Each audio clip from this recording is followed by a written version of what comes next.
Boa tarde, pessoal. Estamos aqui com a segunda palestra do ciclo de palestras de estruturas moduladas e pré-fabricadas. Hoje o assunto será sobre wood frame e construções industrializadas no Brasil. E estamos aqui com o Pedro Moreira. Ele é arquiteto especialista em gestão de projetos, com experiência no desenvolvimento e coordenação de projetos residenciais de diferentes escalas em sistema construtivo industrializado.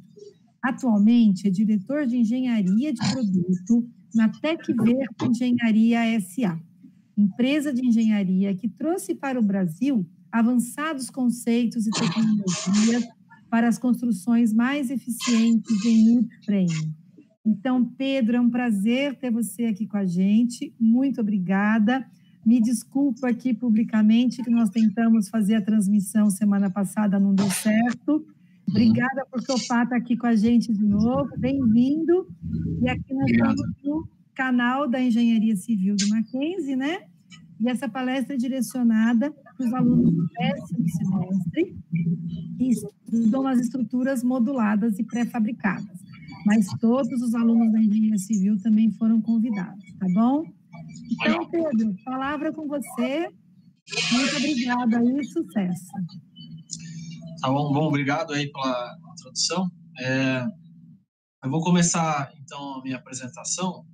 Eu não sei se você vai acompanhando aí as dúvidas que forem surgindo nos comentários. Eu acho que é melhor a gente ir fazendo as dúvidas conforme elas forem surgindo mesmo, sabe? Porque senão depois fica muito para o final. Aí eu vou administrando aqui o tempo também.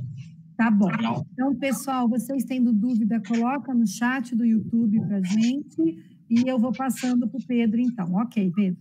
Você tem o link no YouTube para eu ir conferindo aqui também? Engenharia Civil Mackenzie. Pode entrar com esse nome. Tá, se você puder mandar o link depois para o WhatsApp. Tá bom, manda no seu WhatsApp, pode deixar.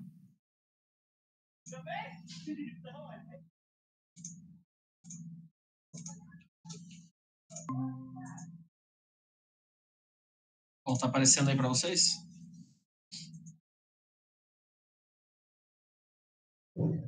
Alô? Tudo certo, Pedro, tá aparecendo direitinho. Tá legal. Bom, então vamos lá. A Tecvert é a única empresa brasileira homologada para construção de prédios e casas com tecnologia industrializada a seco. Ou seja, nós somos a única empresa, né, que consegue trabalhar ou com steel frame ou com light wood frame, que está certificado para conseguir fazer casas e prédios dentro do Minha Casa Minha Vida, né, obtendo financiamentos através da Caixa Econômica Federal. Nosso modelo de negócio é a venda para consultoras e incorporadoras das habitações produzidas em fábrica, prontas e acabadas. Ou seja, o escopo de obra da Tecvert, ele não é apenas fornecer painel de parede ou fornecer painel de piso, né, ou fornecer um sistema construtivo. A gente é responsável técnico pelos projetos, pela produção, pela montagem, pelo acabamento, pela garantia de tudo que a gente faz, né? Então, geralmente o construtor ou a incorporadora nos fornece uma fundação e a infraestrutura do canteiro realizada.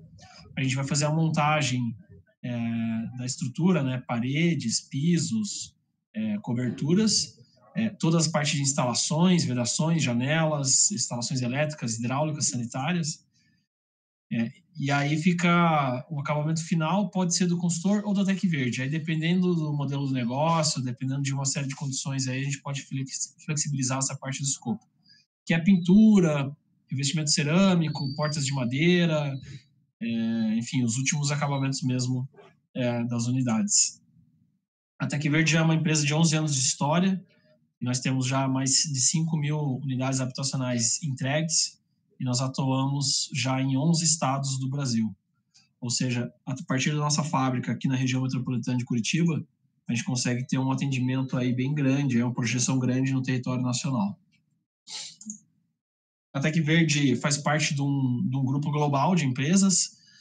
Os maiores acionistas da Tecvert é o grupo ETEX, da Bélgica e o grupo Arauco do Chile, né? E isso faz com que a gente pertença a esse grupo e a gente tenha acesso a uma cadeia de fornecimento gigantesca e acesso a técnicos, laboratórios de pesquisa, né, dos mais bem qualificados do mundo também. TecVerde, nesses 11 anos de história, aí já atendeu os maiores clientes, né, as maiores incorporadoras do Brasil, né, incluindo MRV, Tenda, HM, né, empresas grandes aí como Votorantim, Ambev, JBS. São empresas que estão aí, já tivemos parceria juntos. O sistema construtivo TecVerde basicamente é composto por painéis de piso, parede de cobertura, compostos por estrutura de madeira autoclavada. Então, são perfis de madeira serrada. Essa madeira recebe um tratamento em autoclave, torna ela à prova, né, de umidade, à prova de organismos xilófagos. Então, é uma madeira que ela não entra em decomposição. É um tratamento extremamente seguro e utilizado há mais de 50 anos nos Estados Unidos, na Austrália e em outros países. Esses quadros estruturais, né, de madeira serrada, eles são travados com chapas de madeira OSB, também igualmente tratados. Aí, externamente, nós temos uma barreira impermeável que faz o envelopamento de toda a edificação e faz a proteção, né, de todos esses materiais em relação a hélice, né? E aí a gente tem a placa cimentícia do lado de fora, base coating e textura acrílica. Do lado de dentro, nós temos placas de gesso acartonado e depois pintura, revestimento cerâmico, né, qualquer acabamento que você quiser. Então, com isso, você tem uma camada de uma parede e pisos compostos de diversas camadas, né, onde você consegue obter diferentes desempenhos conforme o que você tira ou coloca nessas camadas. E os acabamentos, né, eles acabam ficando como uma casa qualquer. É um sistema construtivo que a gente tem a garantia de que ele atende integralmente a norma de desempenho, a norma 15575, né, ele é regido através de uma diretriz SINAT 005 e ele é certificado através do DATEC 020C. Ou seja, a gente tem um sistema construtivo que, apesar dele não ter uma norma, ele tem uma diretriz SINAT, que tem peso de norma, isso é reconhecido no governo, pelo governo, né? E a diretriz, ela diz todos os requisitos que precisam ser atendidos, e no DATEC é a nossa certificação de que a gente atende a todos esses requisitos da diretriz e da norma 15575. Então, foram diversos ensaios, centenas de ensaios e avaliações técnicas que a gente fez com o IPT, com o Falkenbauer, com a TESIS. É todo um processo longo aí de homologação desse sistema construtivo que ainda é considerado inovador.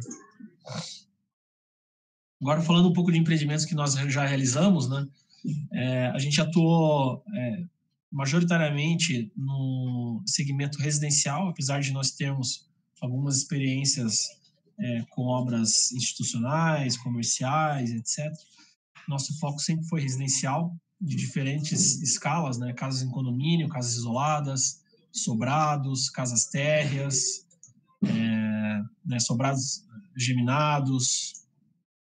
E a gente vê aí que realmente a casa pronta, ela não deve em nada para a casa vizinha, ou seja, não fica, apesar de ser um sistema construtivo inovador, você não vê nenhuma diferença da nossa casa para uma casa que está do lado, né? Você não consegue nem dizer que sistema construtivo que foi feito.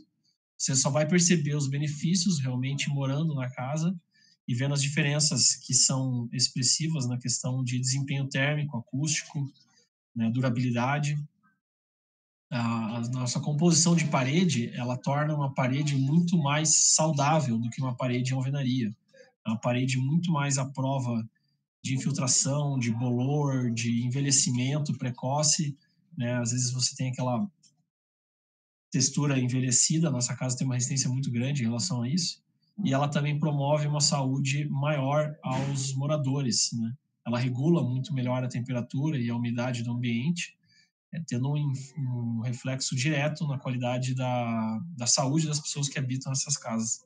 A gente vê que é aí que a decoração, né, pode ser feita como uma casa qualquer, né? Forro de gesso, revestimentos nas paredes. A chapa de madeira estrutural permite que você fixe né, qualquer coisa, gancho de rede, em qualquer ponto da parede. Você não precisa ficar procurando os montantes para para poder estar fixando móveis e etc. A gente também atua muito com prédios de até 4 pavimentos. Na verdade, esse ano a gente está atualizando a nossa tecnologia, a nossa homologação para 5 pavimentos. A gente deve terminar isso até o final do ano. A gente vê aí que a gente consegue fazer prédios grandes, né, com até 14 pavimentos por andar. A gente fez nesse empreendimento, a gente consegue fazer até mais do que isso, se for necessário. E também muita casa térrea para Minha Casa Minha Vida, né, casas segmento popular, de baixo custo. Mais recentemente, a gente teve uma parceria com a empresa Brasil ao Cubo, né, onde nós executamos 5 hospitais no total, ao longo aí da crise por conta da pandemia. Nós fizemos esses hospitais que eles eram definitivos, né, não tem nada de hospital de campanha aqui, e a gente utilizou, né, o sistema construtivo da Brasil ao Cubo. A gente conseguiu mesclar junto com o nosso sistema construtivo, fazer construções modulares e a gente entregar aí hospitais em um tempo recorde. Esses dias que tem aí de prazo, incluindo todos os projetos e incluindo também todo o mobiliário, ou seja, entregando o hospital pronto para operar nesses prazos aí. É realmente um recorde que a gente conseguiu, um feito incrível que a gente se orgulha bastante e tem uma satisfação muito grande de ter tido a oportunidade de ter atuado, né, ajudando aí no que a gente podia no enfrentamento do Covid. Bom, falando um pouco do wood frame, né? O wood frame surgiu nos Estados Unidos em meados do século XIX como uma solução descomplicada para construir. Carpintaria tradicional já existia, mas era com sistemas, né, pilar e viga, com grandes bitolas, madeiras densas, exigia muito trabalho dos mestres carpinteiros, né, encaixes com cavilhas, entalhes, etc., que complicavam. E quando começou aí a Revolução Industrial, você começou a ter serras né, mais simples, pregos, etc., resolveu-se também reduzir as bitolas das madeiras, utilizar madeiras menos densas, né, e com isso facilitar o trabalho e permitir que fossem construídas casas mais rápidas. E também reduzir o consumo de material, né, seções menores de madeira, padronização de bitolas, e reduzir a complexidade dos processos, né, reduzir a dependência dos mestres carpinteiros, com isso reduzir custos. Basicamente, os painéis, né, de parede e piso são compostos de montantes ou de barrotes, à medida que você tem uma interrupção, né, né, por exemplo, um vão aqui de janela, você redistribui essa carga com vergas e umbrais, né, para você estar direcionando essas cargas para a fundação. Camadas de parede, né, eu mostrei ali um pouco antes, elas admitem diversas possibilidades de configuração para atingir diferentes níveis de desempenho. Então, você vai adicionar mais ou menos montantes, vai trabalhar com a bitola dos montantes.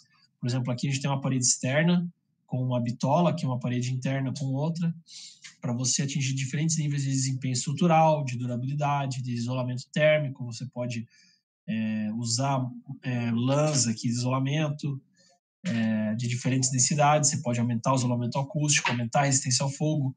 Aqui, por exemplo, é uma parede, é um encontro de parede interna com parede externa de prédio, onde a gente tem 2 camadas de gesso, que é para dar uma resistência de 60 minutos ao fogo, por exemplo. Então, você vai dimensionando essas camadas aí conforme o desempenho que você quer dar, né? Se é uma construção residencial, hospitalar, de escritórios, se é um anfiteatro, por exemplo. Então, é um sistema muito fácil de você estar dimensionando aí o desempenho dele. Só a critério de curiosidade, essa é uma seção de parede de uma casa na Alemanha, onde eles têm uma exigência de eficiência energética muito maior que a nossa. Inclusive, lá tem um requisito mínimo de você ter janelas todas com os vidros insulados triplos, né? Acho que é uma coisa que acho que nem tem aqui no Brasil. Você tem muito mais camadas nas paredes para você ter, enfim, uma casa, uma construção para atender os requisitos de norma e de desempenho deles lá. No piso, né, a gente tem da mesma forma que nas paredes, né, ao invés dos montantes, nós temos barrotes vencendo os vãos, Eles trabalham como se fossem as bigotinhas de uma laje pré-fabricada, né, de concreto. Aí o USB, né, a placa de madeira estrutural que vai por cima, ela também é um pouquinho mais espessa, né? Os barrotes têm uma bitola maior que a das paredes. E o USB do piso também. E aí, em cima disso, a gente faz um contrapiso, ou de argamassa, né, de cimento-areia, ou de concreto. Esse contrapiso não é estrutural, ele tem apenas uma função de dar um aspecto de laje, né? Como a gente tem um tabu aqui no Brasil contra casas, né, vamos dizer assim, casas de madeira, foi a maneira que a gente viu de fazer os pisos e dar um aspecto de laje. Então, ela evita que a madeira fique rangendo, ela também cria uma camada de massa térmica no centro da edificação, que é importante para regular as temperaturas. Ele também faz todo o nivelamento desse entrepiso, né, porque às vezes você tem pequenas diferenças de bitola entre as madeiras. E em cima desse contrapiso você vai fazer a impermeabilização, se for um banheiro ou uma cozinha, e depois fazer o revestimento, o acabamento final do piso, né, que pode ser piso cerâmico, pode ser piso laminado, enfim, todas as opções aí que tem. Então aqui a gente vê, né, o painel de entrepiso, a parede superior, a parede inferior. Esse entrepiso, ele pode ser construído não somente com barrotes, existem diversas soluções nos outros países, algumas não tanto aqui no Brasil, né, que você consegue utilizar para não ficar dependendo de...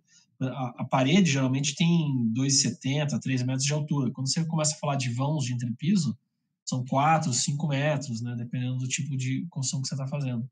Então, com isso, às vezes é difícil você achar uma tora, né? É difícil achar uma peça de madeira que vença esse vão. Então, você tem outras soluções para entrepiso, entre elas a vigaí, né, que são mesas em madeira serrada e almas em OSB ou compensado.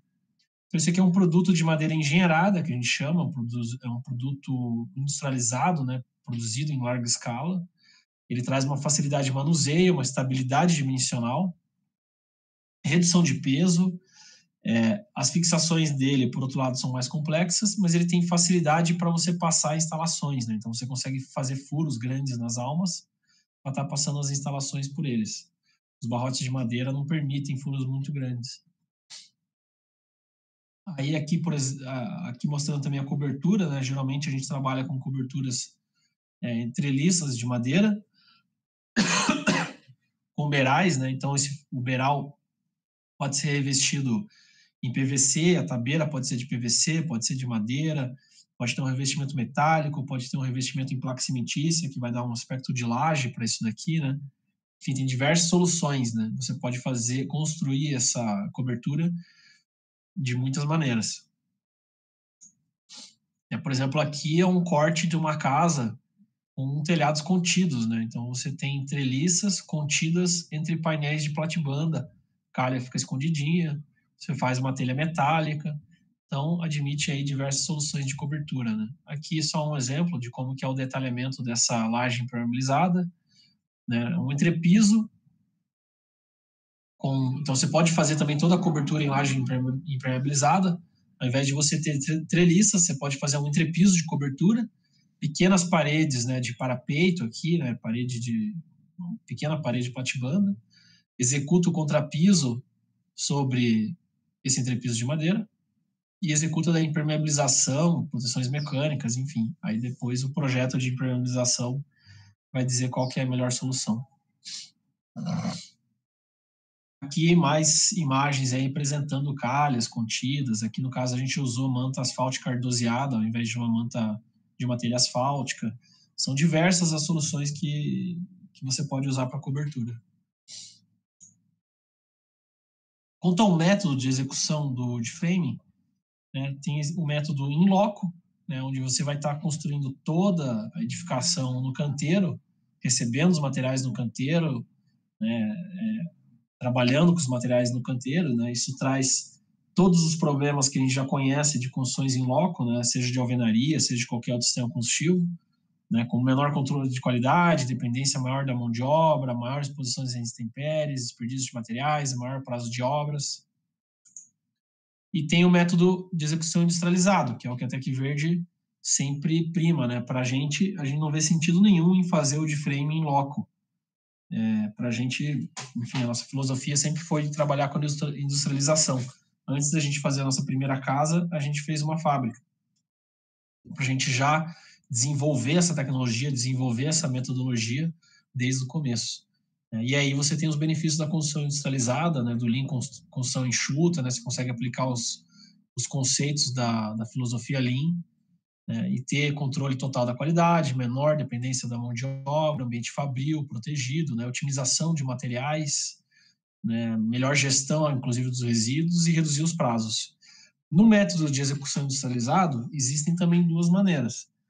Você construir, é o industrializado 2D, que a gente chama, ou seja, você vai fazer painéis de parede, de piso, de cobertura, e vai montar eles no canteiro, ou o método 3D, o método modular, que a gente chama. Ou seja, você já vai pegar o piso, a parede, a cobertura e vai montar eles dentro da fábrica, formando já ambientes, né, ou seções da edificação como um todo, e com isso você consegue chegar num nível de industrialização muito maior. Você já consegue levar o piso acabado, as janelas instaladas, o rodapé, a pintura, o tratamento de junto, o forro, toda a elétrica, hidráulica já feita. Inclusive nos Estados Unidos eles levam, em alguns casos, até mesmo já com os eletrodomésticos e os móveis.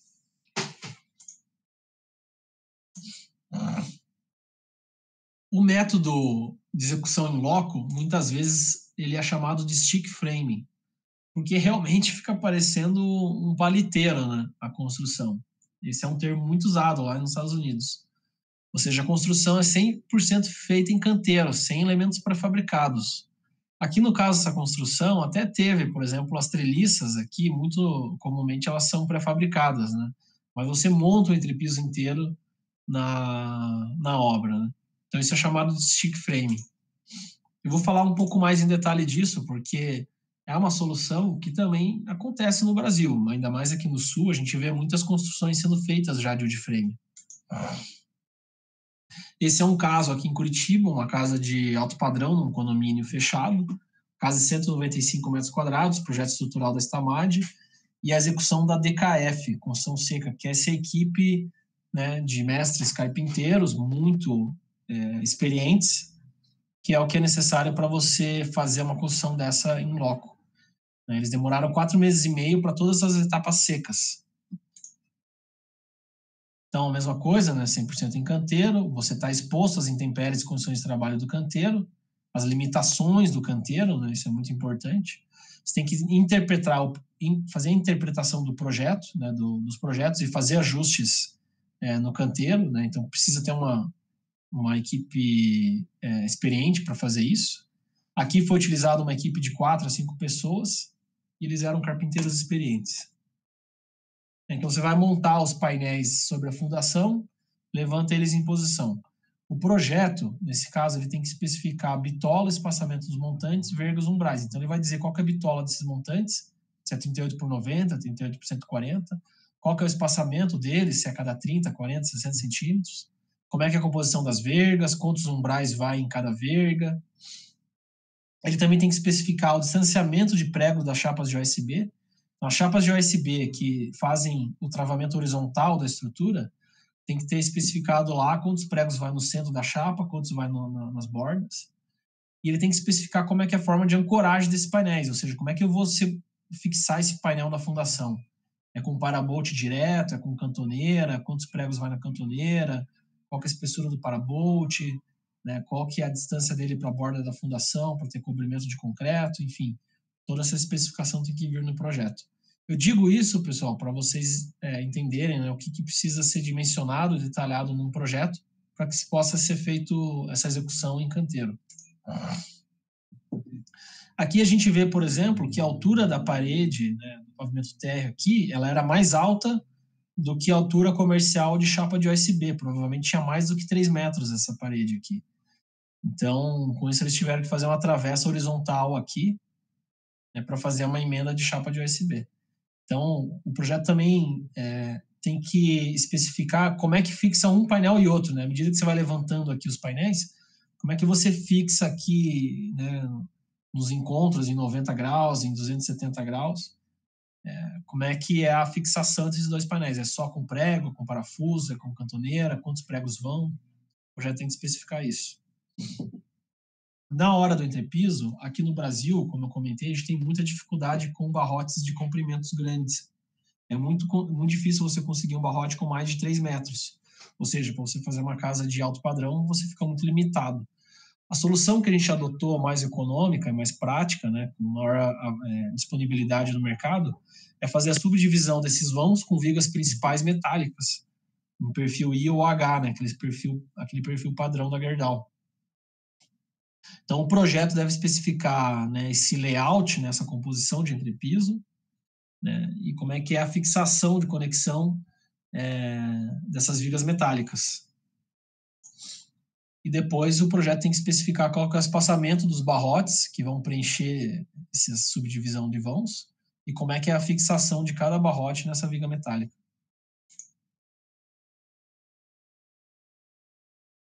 A gente vê aí a obra avançando, né? Também a escada pode ser feita totalmente com estrutura de madeira, né? Você vai fazer lances, né, e patamares com barrotes e peças de madeira, vai fazer o revestimento dos espelhos dos degraus com chapas de OSB. E aí, depois disso, você pode fazer o revestimento, por exemplo, aqui desses forros com gesso acartonado, os degraus dos pisos com placas de fibrocimento, né, placa cimentícia, e depois pode colar o piso cerâmico. Ou você pode colar direto em cima desse OSB aqui, granito, mármore, né, e outros tipos de revestimentos. Até piso laminado você consegue fazer direto, né, madeira, né, um pranchão de madeira bonito. E os espelhos você também pode revestir eles de gesso, se você quiser. Então, né, e a escada também, se você quiser fazer ela inteira metálica ou inteira de concreto, também pode. Então, aqui a gente tem 2 exemplos de escada executadas por nós. Aqui ela é toda revestida em porcelanato e aqui ela é toda revestida em mármore, por exemplo. Para cobertura, né, aqui nessa casa foram adotados os nós das treliças eram com chapas de compensado, então o projeto tem que especificar exatamente o tamanho de cada chapa dessa que vai em cada nó e a quantidade de pregos que vai em cada união, e é preciso ter um controle muito grande disso na obra, né, para que a gente tenha uma segurança estrutural.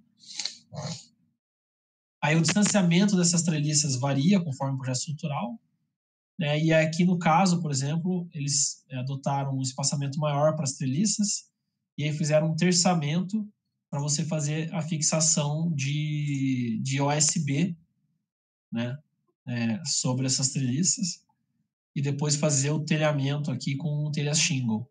Então, dependendo de como você vai fazer a cobertura, tem diversas soluções, né? Na Tec Verde, a gente geralmente faz as treliças a cada 1,20 m. A gente faz um terçamento para fixação do OSB. A gente usa daí uma manta de subcobertura, um ripamento duplo, ou seja, fica um colchão de ar aqui legal. E se tiver qualquer deslocamento de telha cerâmica ou rachar uma telha cerâmica, a gente tem essa subcobertura aqui de produção, né? Então dá uma robustez bem grande para a cobertura. E aqui uma foto disso na prática. E aí para o forro, né, por exemplo, forro de sacada, forro de beirais, é importante especificar uma manta de isolamento térmico acústico, e aí você fazer um forro com gesso acartonado ou, por exemplo, com placa cimentícia, né? A hora que você faz o placa cimentícia e o base coat, depois você vai ter um aspecto de laje para esse beiral, fica bem interessante. E aí, por dentro, os revestimentos são em gesso acartonado, contrapiso de argamassa ou concreto, né, como eu comentei. E aí depois todos acabam, né, esquadrias, impermeabilizações, acabamentos finais. Então, até essa etapa aqui, essa equipe de 4 a 5 pessoas demorou 4 meses para executar essa casa de 195 metros quadrados. Depois entraram aí as esquadrias e acabamentos finais. Agora, como é que a Tec Verde faz, né? Como é que é a filosofia da Tec Verde? A gente sempre adotou o método industrializado e a gente acredita que ele proporciona um custo, né, reduzido, ou seja, melhores preços, aumenta muito mais a velocidade de construção, a gente consegue ter produtos e serviços sedutores, conforto e flexibilidade, ou seja, a gente consegue trabalhar com diversos projetos arquitetônicos e ter a garantia de que a gente atende o conforto e as normas de desempenho. E a gente garantir a sustentabilidade, né? Ou seja, a gente ter uma racionalidade do uso dos materiais, dos processos, a gente não evitar retrabalhos, né? Então, a Tec Verde prima por isso, ter verdadeiras fábricas de casas extremamente automatizadas. Isso aqui é um exemplo de uma fábrica na Alemanha. São fábricas altamente automatizadas, montagens no canteiro extremamente rápidas através de painéis, e a gente poder valorizar os nossos colaboradores e dar oportunidade de crescimento para eles. Eles têm um trabalho muito mais especializado, né, do que se fossem apenas serventes e pedreiros no canteiro. E a gente pode até ver aqui que a gente tem uma colaboradora aí baixinha, né, um pouco acima do peso, e está construindo casa, né? Provavelmente, se ela fosse trabalhar em cima de uma laje, ela talvez não se arriscasse a ter esse trabalho. Então, com isso, a gente consegue ter colaboradores mais satisfeitos também. Pedro, deixa eu fazer 2 perguntas que apareceram aqui, Sim. Muito interessantes também. Deixa eu fazer 2 perguntas até para você dar uma respirada. Então, Tá bom. o Vitor, ele pergunta para a gente, no caso de obras com 3 andares ou mais, qual a diferença de projeto nos andares mais inferiores para atingir uma resistência suficiente para, por exemplo, suportar um T mais 10? O Lightwood Framing, né, como ele é conhecido, né, que é essa construção leve em madeira, com perfis leves, ela consegue atingir no mundo até 8 pavimentos. A partir dessa altura, começa a não ficar mais viável, né, porque o que acontece? É igual num prédio de concreto. Nos pavimentos inferiores, você tem uma seção maior dos pilares, mais concreto, mais aço. Mesma coisa no de frame. Nos pavimentos inferiores, você pode aumentar a bitola da madeira das paredes, reduzir o espaçamento entre os montantes. Então, às vezes, você tem montantes a cada 20 centímetros, sendo que lá no quarto pavimento, se você quiser manter a mesma espessura da parede, você vai ter montantes a cada 60, por exemplo. Nos umbrais das janelas, os reforços dos cantos, você vai ter também, né, um acúmulo de montantes maiores no térreo do que nos pavimentos superiores. Então, todas as fixações, ancoragens e madeira acabam tendo um consumo maior no térreo do que nos demais pavimentos, né? Você vai reduzindo. Então, na Tec Verde, a gente desenvolveu a nossa tecnologia estamos desenvolvendo para 5 pavimentos, né? Mas a gente só construiu 4 até agora. Uhum. No mundo, até 8, fazendo alguns ajustes na tecnologia, ele se torna viável, né? No Canadá é muito comum 6 pavimentos. Já é norma até no Canadá 6 pavimentos. Na Noruega, eles fazem até 8. Na Suécia, na Noruega, mas também é uma outra qualidade de madeira, é uma outra qualidade de processo construtivo. E a gente vê construções de madeira indo até 22 pavimentos. Tem um prédio no Canadá que tem 22 andares. Mas aí é outra tecnologia, não é Lightwood Framing. Aí é uma tecnologia baseada mais em madeira engenhada, com pilares de madeira laminada colada, lajes em CLT, né, Cross-Laminated Timber. Então, são outras tecnologias baseadas em madeira que você consegue ter essas alturas. No mundo tem uma corrida tecnológica, porque a madeira é uma tendência muito grande. A tendência, a madeira e a industrialização são 2 tendências muito fortes no mundo. Existe uma corrida tecnológica entre os países, e a gente vê uma mudança no mercado, né? Nos Estados Unidos tem mais de 500 projetos de prédios altos em desenvolvimento com tecnologia de madeira engenhada. Isso foi um salto exponencial, assim, em comparação com os últimos 5 anos. Então, existe essa tendência. Qual que era a outra pergunta? A outra pergunta do Caio. Quais são os maiores impasses existentes no Brasil para esse tipo de sistema construtivo? Por que a gente não vê tanto, né? A gente vê muito ainda no Sul, por que a gente não vê mais? Assim, tradicionalmente, esse sistema construtivo acabou não se desenvolvendo no Brasil, né? O Brasil ficou para trás nessa questão. O Brasil até hoje está revisando uma norma super antiga de estruturas de madeira e focou muito no concreto. O Chile, há cerca de 20 anos atrás, ele adotou como estratégia para atender ao déficit habitacional e as questões de problemas sísmicos que eles tinham lá, eles apostaram no sistema de construção a seco. Então, o governo, ao invés de, por exemplo, aqui no Brasil, Minha Casa Minha Vida, o governo apostou no financiamento, né? Ele ia dar dinheiro e o mercado que se vire para construir. Se quer fazer de palito de dente, enfim, né? Ele fornecia dinheiro. No Chile, ele falou assim, não vai ser só o dinheiro. A gente vai definir uma estratégia desse sistema construtivo. E eles investiram pesado, criaram institutos de pesquisa, o governo definiu todas as regras do jogo, ou seja, definiu todas as normas, adaptou, contratou consultorias externas, fizeram todas as normas do sistema de construção a seco lá para eles. E hoje 80% das novas casas no Chile, né, são feitas ou em light wood frame ou light steel frame, ou outros sistemas construtivos semelhantes que têm baseados na construção seca, na construção industrializada. Então, o Brasil ficou para trás nessa questão. A Tec Verde vem desenvolvendo o sistema há cerca de 10 anos, de uma forma bem estruturada, mas basicamente sozinho, né, no light wood frame. Mas a gente vê movimentos interessantes, né? A gente tem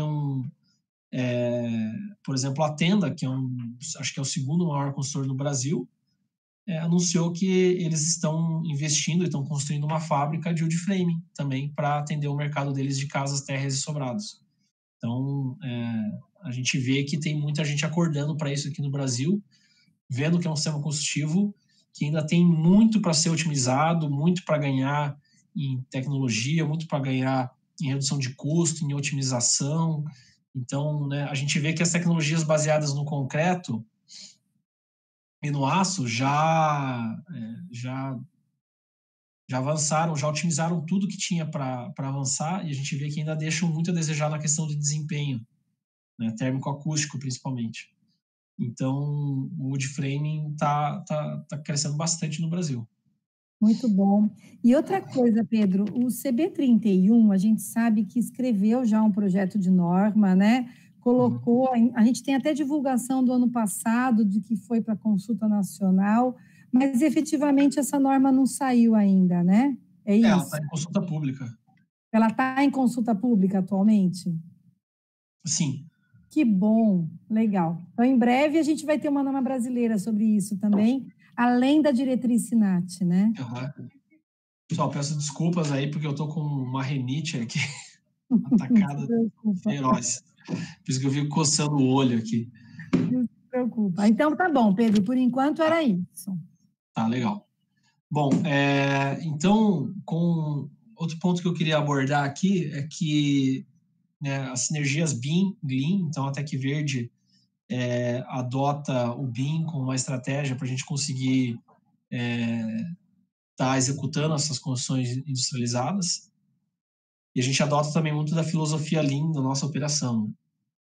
Quais são essas sinergias, né? A detecção de conflitos, o class detection, então a gente consegue, né, sincronizar modelos de arquitetura, de instalações, de estruturas, para a gente ver todas as interfaces, e a gente é obcecado por detalhar e modelar, né, nos níveis mais altos possíveis, né, o LOD mais alto possível, para a gente ver qualquer interferência de pendural de forro, de subestrutura de forro, versus as instalações, etc. e tal.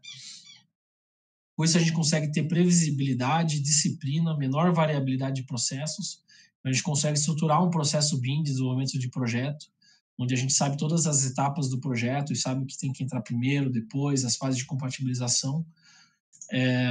Colaboração entre equipes de projeto. Então, você tem, né, esses diversos modelos federados. Então, o cara que está fazendo arquitetura, ele está vendo o que o cara lá de instalações, o que o cara da estrutura está aprontando. Então, ele sabe se tem uma interface ali, porque ele sabe em tempo real, né, se isso está trazendo algum conflito para o que ele está trabalhando.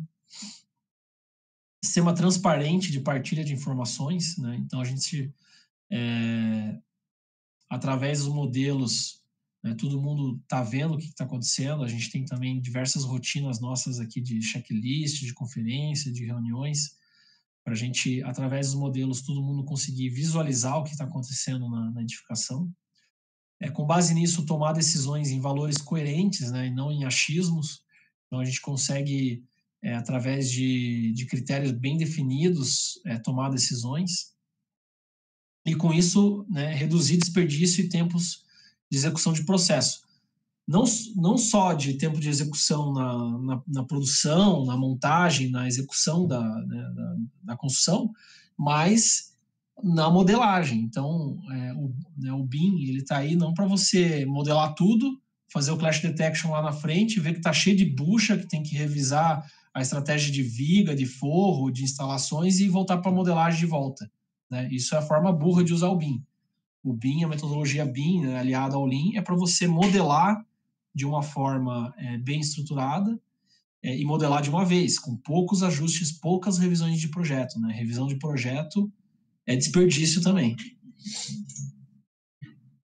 Aqui na Tec Verde, a gente tem esse ciclo de desenvolvimento de produto, ou seja, todos os nossos produtos nascem na estratégia da empresa, ou seja, que tipo de produto a gente vai oferecer para o mercado, são residências, de que tamanho, com que escala, de que padrão, ou são hotéis, ou são escolas, ou são hospitais, ou seja, qual que é quais são as tecnologias e os processos, qual que é a maturidade da empresa que a gente tem para estar oferecendo esses diferentes tipos de produtos ao mercado, né? Isso é muito importante, porque daí, em base nisso, a gente vai desenvolver o produto. Por exemplo, a gente focou muito em Minha Casa Minha Vida, habitações extremamente simples, aí depois a gente, né, foi desenvolvendo para sobrados, foi desenvolvendo para prédios, agora a gente já está numa etapa onde a gente está fazendo casas de alto padrão produzidas em larga escala. Então, para você conseguir fazer isso, tem toda, né, uma engenharia por trás.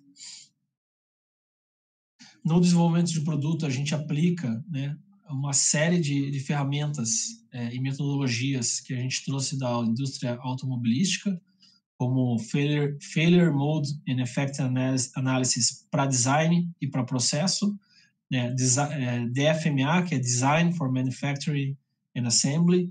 Então, são ferramentas que a gente usa no desenvolvimento dos projetos para a gente garantir qualidade, garantir desempenho, garantir custo, garantir atendimento aos requisitos do cliente. Depois a gente tem desenvolvimento de processo, na verdade são engenharias integradas, simultâneas que a gente chama. Então, a engenharia de produto, que são os projetos de engenharia, a engenharia de processo, que é gestão de trabalho, segurança, saúde e meio ambiente, padronização dos trabalhos, engenharia de suprimentos, logística, tudo isso anda junto com o desenvolvimento de produto. Isso é muito importante. Nós temos também diversas rotinas de firewall, que a gente chama, que são ferramentas de checagem de projeto a 4 mãos. Então, a gente põe todo mundo numa sala, todo mundo que vai construir, carregar, comprar, executar isso, para a gente checar junto tudo que foi desenvolvido. Aí a gente faz muita prototipagem também. Então, sempre que a gente vai fazer uma solução nova, uma solução construtiva nova, a nossa filosofia é que nada pode ficar para resolver no canteiro. Você não tem tempo, a nossa construção é muito rápida, não tem tempo de resolver problema no canteiro, né? Então, a gente não tem mestre de obras, por exemplo, para ele dizer como é que ele vai executar lá um detalhe arquitetônico específico. Então, a gente aposta muito em prototipagem. E aí, entrando na parte de operações, né, nós temos a manufatura e a montagem, né? Ou seja, a produção, logística, montagem. E a garantia também é um processo muito importante para nós, que ela fecha esse ciclo, que a gente faz um monitoramento constante da edificação e pesquisa de satisfação de todos os empreendimentos que a gente entregou. A gente volta todo ano em cada empreendimento, a gente vê o que deu certo, vê o que deu errado, e isso retroalimenta aqui a nossa estratégia, para a gente saber se a gente está fazendo muita cagada, se a gente está fazendo coisa direito, para a gente saber que novos voos a gente pode ousar, né, querer fazer. Aqui um exemplo, né, eu falei de engenharia integrada, né, então tem engenharia de suprimentos, logística, balanceamento, né, da produção, centro de treinamento, saúde, segurança e meio ambiente, Failure Mode and Effect Analysis, Design for Manufacturing and Assembly, controle de processo. Então, são diversas ferramentas que a gente usa ali na engenharia de processo, integradas ao desenvolvimento de produto. Voltando um pouco ao BIM, né? Essas são as principais ferramentas que a gente usa, mas BIM, eu queria dizer para vocês que BIM não é software, BIM é metodologia, BIM é processo. Né? Podia ter 4 figurinhas diferentes aqui, que a gente ia fazer a mesma coisa. Cálculo estrutural. A gente utiliza aí um software BIM de dimensionamento através do método dos elementos finitos. Ele é um software especial para estruturas de madeira, um software alemão, e com ele a gente busca otimizar o consumo de madeira. Né? Mesma coisa que o TQS lá, você quer otimizar o custo de aço e de concreto, a gente faz a mesma coisa aqui com a madeira, e com uma modelagem dessa a gente consegue ter uma segurança, né, em enxugar essa questão da madeira, das fixações, etc. Complementares, né, a gente consegue até fazer a concepção e dimensionamento dos complementares com parceiros externos, mas toda a modelagem tem que ser na TecVerde, porque ele está muito intrínseco ao nosso processo, né? Então, por exemplo, você pega lá um projeto hidrossanitário, a gente tem que pegar um projeto global e desconstruir ele em etapas. Eu já vou mais entrar em detalhe nisso. Outros projetos que são muito importantes aqui para a TecVerde é, por exemplo, um projeto de compatibilização da fundação. Como a gente vai montar os painéis de parede, e a gente tem muita interface de fundação, tem tubo ascendente, tubo descendente, tem conduíte, tubo de água, tubo de esgoto, etc. Uma série de coisas acontecendo na fundação. A gente faz essa planta de compatibilização com todas as estacas, as vigas da fundação, e a gente loca todos esses pontos para eles serem locados com um topógrafo, por exemplo, na obra, para que a gente tenha certeza de que o que eu quero que caia dentro de um painel, o que eu quero que caia fora do painel de parede, aconteça dessa maneira. Então, essa é uma planta para simplificar aí a execução da fundação e a checagem desses pontos. Aqui um exemplo de produção e montagem de paredes. Então, cada painel de parede tem um projeto específico. Ele tem um projeto de framing, que é esse que vocês estão vendo. Depois ele tem um projeto de chapeamento de um lado, chapeamento do outro, chapeamento de OSB, de gesso, de cimentícia. Ou seja, cada painel chega a ter mais de 10 pranchas de parede. Desculpa, mais de 10 pranchas de projeto. Aqui a gente vê um exemplo da modelagem de uma planta. Então, aqui é uma casa bem simples, né? Você vê uma sala-cozinha, dois dormitórios e um banheiro. Então, aqui a gente vê o layout de paredes com os montantes e a gente vê a riqueza de informações que a gente vai adicionando ao modelo. Então, eu vou, por exemplo, inserindo os parafusos de fixação, os montantes de fixação entre os painéis, as cantoneiras de ancoragem, as caixinhas elétricas, os furos de içamento, os pontos de água, aqui água fria, a ordem de montagem desse painel, também consigo colocar a ordem de produção dele.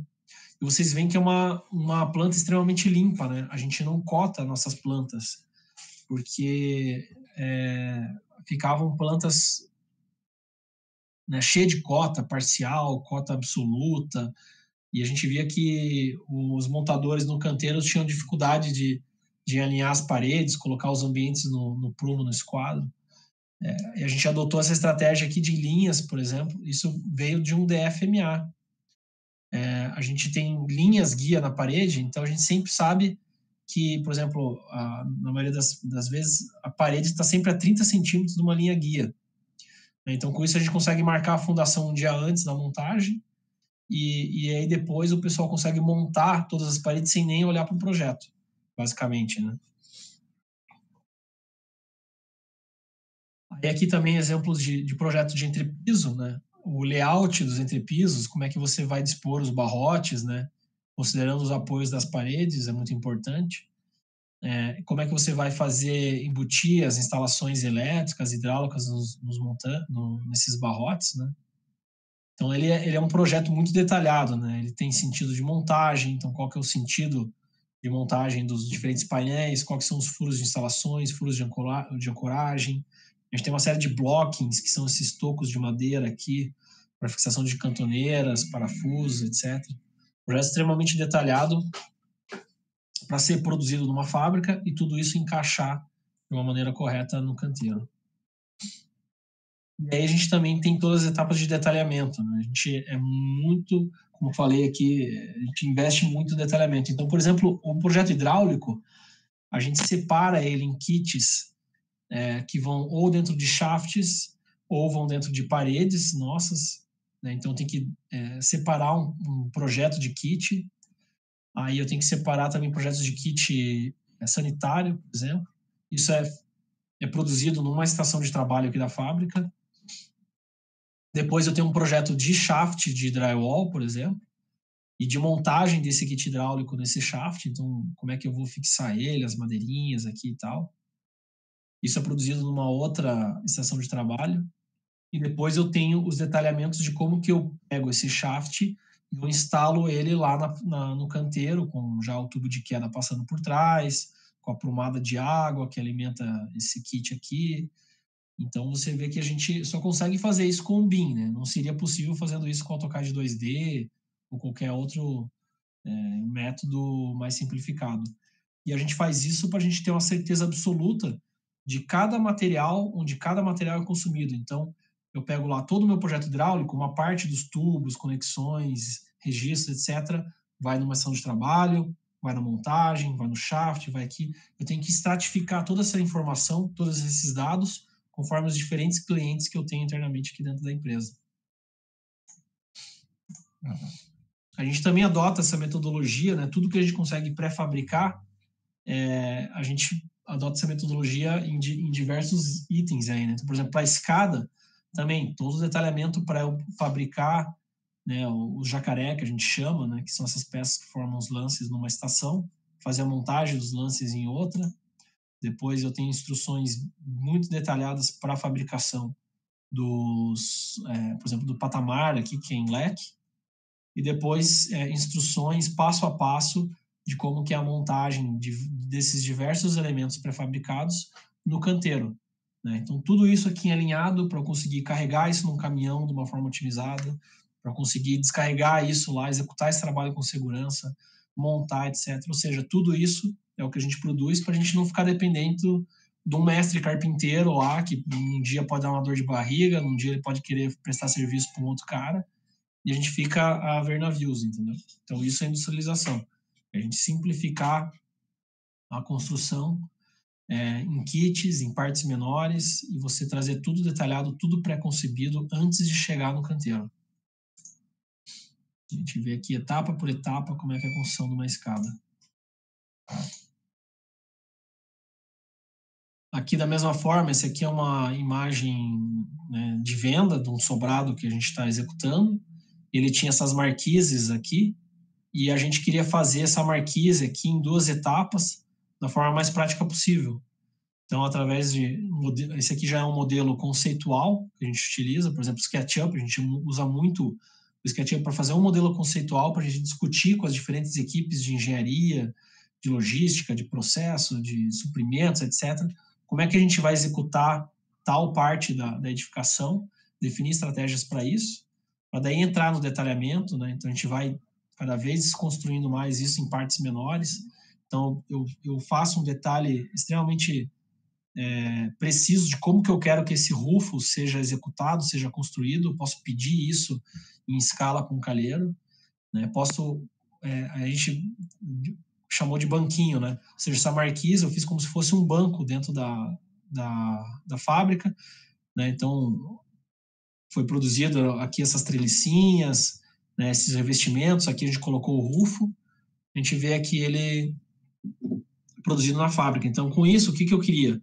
Eu queria montar e cobrir esse sobrado o mais rápido possível e queria eliminar trabalho em altura, para não ser um risco de segurança para os colaboradores, né, ficar trabalhando, executando imagine todas aquelas peças de trelicinha, depois vem chapeando de USB, aí põe um rufo, não sei o quê. Então é muito mais fácil fazer isso numa bancada, numa mesa dentro da fábrica, do que lá no sol, na chuva, em altura, né? Puxando o material, né, do lado do térreo. Outra estratégia que a gente adota, né? Por exemplo, a gente tem aqui uma planta com 10 apartamentos por andar. Então, esse painel aqui, ele é exatamente igual a esse. Então, a gente busca reutilizar o projeto do painel em diferentes áreas da planta, né, de um mesmo pavimento. O único problema é que esse painel aqui, eu não consigo produzir ele espelhado, né? Esse painel aqui é um projeto único.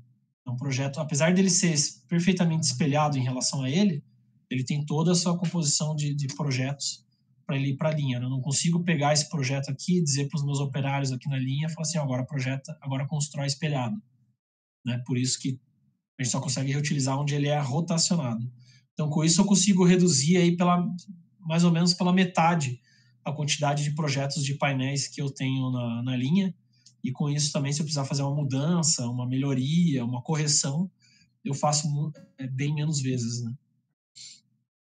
Esse mesmo projeto, a gente adotou uma solução mista também de cobertura, ou seja, nas pontas, a gente fez, onde a gente tinha 3 águas, a gente fez com treliças, né, contraventamentos, e isso aqui era um módulo que era produzido no chão e depois içado na posição. E no corpo da edificação, né, a gente fez treliças planas, como se fossem terças principais, e painéis de cobertura, que era como se fossem painéis de parede. Então, a gente adotou uma estrutura modular nas pontas e painelizada no meio. Isso, por que a gente adotou essa estrutura? Porque foi o que a equipe de engenharia de projeto, de processo, de suprimentos, de logística, da produção, da montagem, do cara da segurança, do cara da qualidade, toda essa galera se junta e fala, pô, qual que é a melhor estratégia para a gente fazer isso mais rápido, com mais qualidade dentro do custo? Toda essa modelagem, né, como vocês podem ver, a gente modela até prego, até parafuso, tudo é obsessivamente modelado. Isso gera uma enormidade de dados gigante para a gente. A gente consegue processar esses dados, estratificar eles conforme a necessidade. Então, para o meu cara de suprimentos fazer o planejamento de compras, para o meu cara de almoxarifado gerenciar isso, né, ele recebe lá 1000 joelhos, ele sabe que ele tem que destinar X joelhos lá para o cara do kit, X joelhos vai embarcar no caminhão, vai para a montagem, né? Então, a gente consegue processar esses dados, né, e gerenciar eles através do nosso ERP. Aqui um vídeo que é um overview aí de tudo isso que eu falei.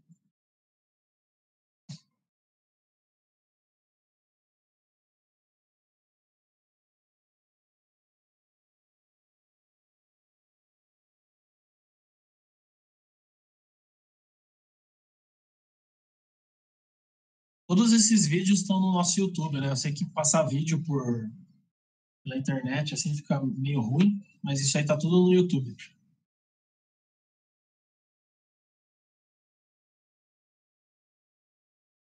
Mesmo assim, tá dando para ver, Pedro. Ah, que bom. Tá bem Às vezes fica meio cortado, né? Tá bem tranquilo. No YouTube da Tec Verde, é isso, né? Isso. Vocês veem, tem até projeto de carregamento do caminhão, né? Tudo isso a gente utiliza o BIM para conseguir fazer isso.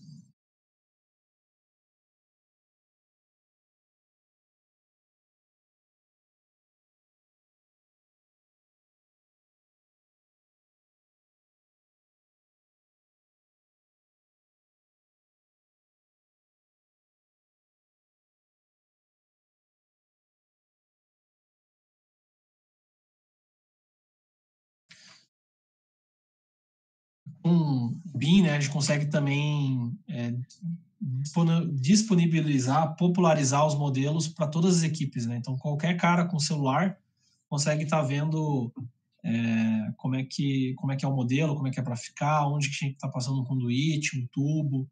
Isso ajuda muito no controle de qualidade e na própria execução. Aqui tem um outro vídeo que mostra aí o resultado disso. É uma construção extremamente rápida e eficiente, né?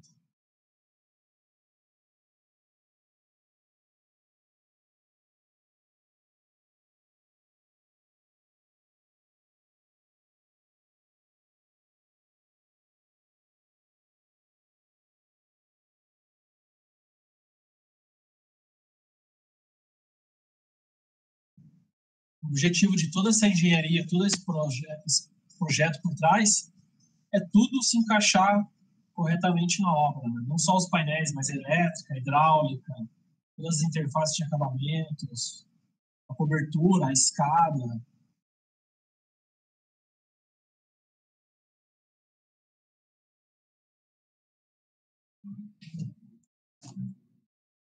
E a gente vê daí o resultado, o apartamento acabado, né?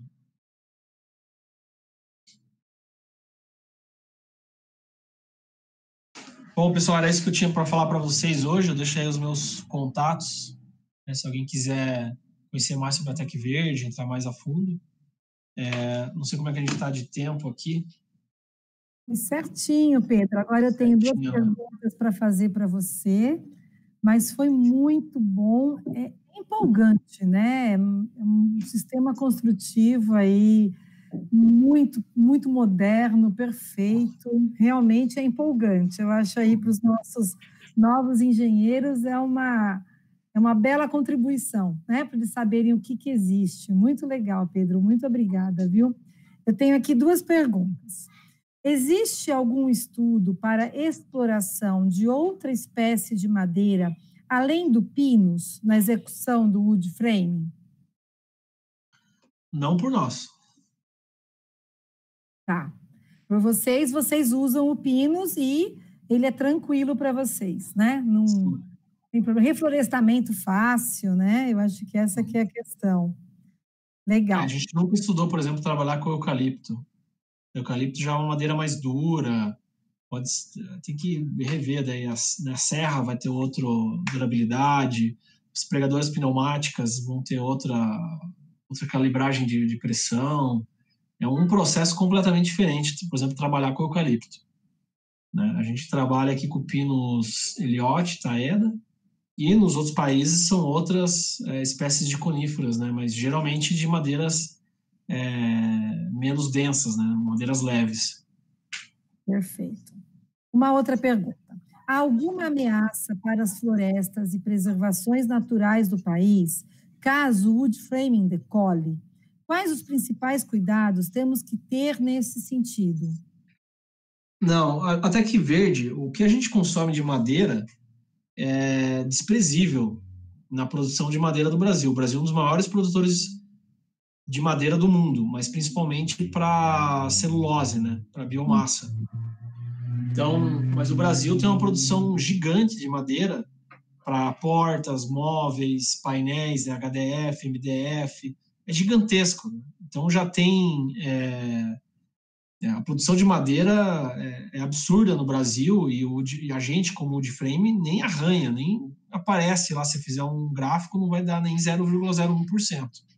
Então tem muito espaço para o wood frame crescer, não só com madeira do Brasil, mas madeira do Chile, madeira da Argentina.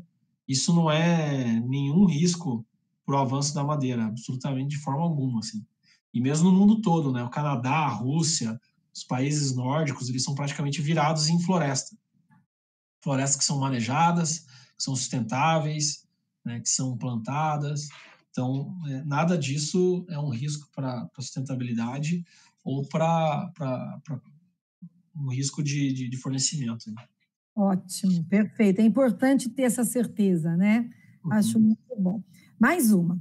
Quando fui apresentar o trabalho de Matcom em 2019, nas minhas primeiras pesquisas, eu li que a madeira é o único material de construção infinito. Tive que concordar com a sentença. Em alguns países, há plantações de materiais já destinadas para a construção civil? Então, são dois comentários aí que o Gabriel Lopes faz para a gente. Concorda com essa sentença? A madeira é um material de construção infinito?